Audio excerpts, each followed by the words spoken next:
epistemologi, modernisme, pasca modernisme. Hai, Assalamualaikum. Nama saya Aini Syara binti Suliman. Mesti anda semua tertanya-tanya apa yang saya katakan sebentar tadi. Sebelum tu, sekejap. Tujuan saya untuk membuat video ini adalah untuk memenuhi skop tugas saya dalam pentaksiran akhir bagi subjek falsafah ilmu. Jadi, tajuk apa yang saya ingin bincangkan di dalam video ini? Tajuk yang saya akan huraikan sebentar lagi ialah perbandingan epistemologi antara modernisme dan juga pasca modernisme. Di dalam video ini, saya akan memberi sedikit pengujahan mengenai tajuk tersebut dan saya harap anda semua akan senang mendengarnya. Jom kita mulakan. Epistemologi, modernisme, pasca modernisme. Kita mulakan dengan epistemologi. Epistemologi? Apa yang dikatakan dengan epistemologi? Baik, epistemologi dikenali sebagai ilmu pengetahuan iaitu perihal mengetahui sesuatu keadaan yang tidak diketahui, seperti apakah sumber pengetahuan atau apakah yang benar. Hakikat kebenaran ialah apa-apa tanggapan pada indera. Tidak ada hakikat kebenaran yang hakiki yang bebas daripada keadaan seseorang ataupun suasananya. Bagaimana pula dengan modernisme dan juga pasca modernisme? Sebelum tu, mari kita lihat gambar di sebelah saya ini. Cuba anda teka yang mana satu zaman modernisme dan yang mana satu zaman pasca modernisme. Baik, yang gambar yang pertama adalah zaman modernisme, manakala gambar yang kedua ialah zaman pasca modernisme. Mari saya terangkan apa itu modernisme. Modernisme merupakan sifat yang terkini atau baru berhubung dengan waktu yang berlalu atau waktu yang terkini. Pemikiran ini mula berkembang apabila munculnya tamadun barat yang diketuai oleh Sigmund Freud, Charles Darwin dan juga Karl Marx, yang di mana mereka hanya menggunakan akal sebagai hala tujuan.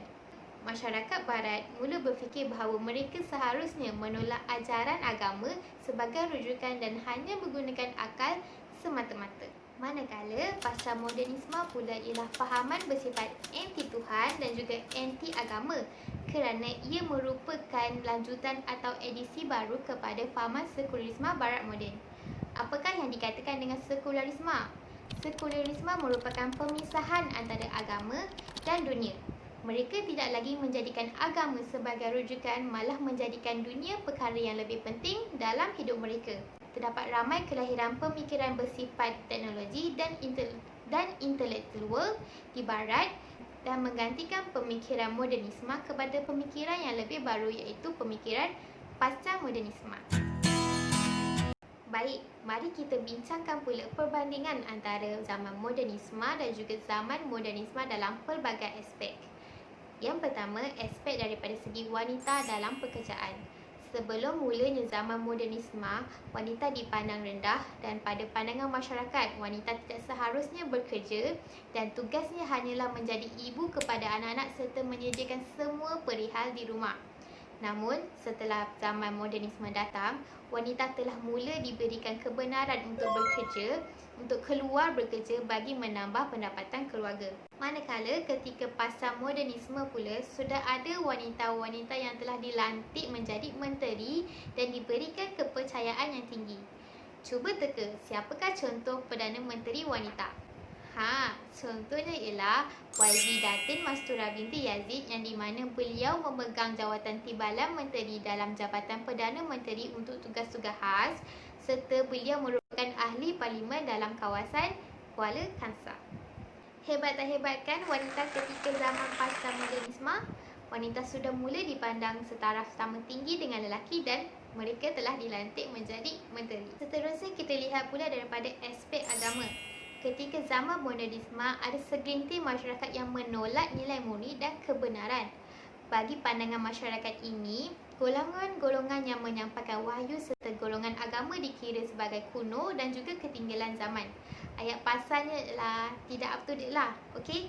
Berlainan pula kisahnya ketika zaman pemikiran pasca modernisme, yang di mana wujudnya fahaman liberalisme ataupun hak kebebasan bersuara semakin meluas. Bagi mereka yang terlalu berpegang kepada fahaman seperti ini, mereka sudah mula berani untuk melakukan kebejahatan sosial secara terang-terangan seperti vandalisme, gay, bisexual, lesbian atau kata singkatannya LGBT. Menurut Nur Salihah dan juga Nur Hafizah pada tahun 2016, gerakan LGBT merupakan gerakan diskriminasi yang berbentuk baru atas nama hak asasi manusia. Golongan seperti ini sedikit sebanyak telah mengugat ketenteraman awam serta ketenteraman negara. Akhir sekali adalah daripada aspek pendidikan. Pada zaman modernisme, pengalaman merupakan sebagai asas pengetahuan. Para majikan hanya akan mengutamakan mereka yang mempunyai kelulusan tinggi semata-mata untuk diambil bekerja walaupun mereka tiada kemahiran. Hal ini sedikit sebanyak telah menyebabkan hasil keluaran sesuatu produk tiada kualitinya. Namun pada zaman pasca modernisme pula merupakan zaman berkemahiran serta zaman robotik. Pihak kerajaan telah menambah baik guna tenaga manusia dengan cara memperbanyakkan latihan serta mewujudkan sekolah-sekolah berkemahiran seperti sekolah teknik dan juga sekolah vokasional. Mereka telah diberikan kursus-kursus yang tertentu untuk mereka memahirkan lagi kemahiran tersebut. Di samping itu juga, pihak majikan mula mengutamakan mereka yang mempunyai kemahiran yang tinggi untuk diambil bekerja. Hal ini kerana pada pandangan masyarakat, mereka yang mempunyai kemahiran yang tinggi serta pelbagai mampu menghasilkan sesuatu produk yang bermutu. Di dalam refleksi diri, pada pendapat saya, zaman modernisme dan juga pasca modernisme mempunyai kelebihan serta kekurangannya yang tersendiri. Oleh itu, negara kita seharusnya tidak mengikuti negara barat 100% kerana negara kita iaitu Malaysia merupakan negara Islam dan kita mempunyai acuan pemerintahannya yang tersendiri iaitu demokrasi berparlimen yang di mana mengiktirafkan agama Islam sebagai agama rasmi di dalam negara Malaysia. Di samping itu juga, negara kita mengamalkan 5 prinsip rukun negara. Ingat tak 5 prinsip rukun negara tu? Yang pertama, kepercayaan kepada Tuhan, kesetiaan kepada raja dan negara, keluhuran perlembagaan, kedaulatan undang-undang, kesopanan dan kesusilaan. 5 prinsip rukun negara ini telah membantu negara Malaysia untuk mewujudkan negara yang unik serta aman dan juga menjadi contoh kepada negara di luar sana. Sekian saja pengujian saya mengenai perbandingan epistemologi antara modernisme dan juga pasca modernisme. Terima kasih kerana mendengar. #duduk rumah, #kita jaga kita. Assalamualaikum.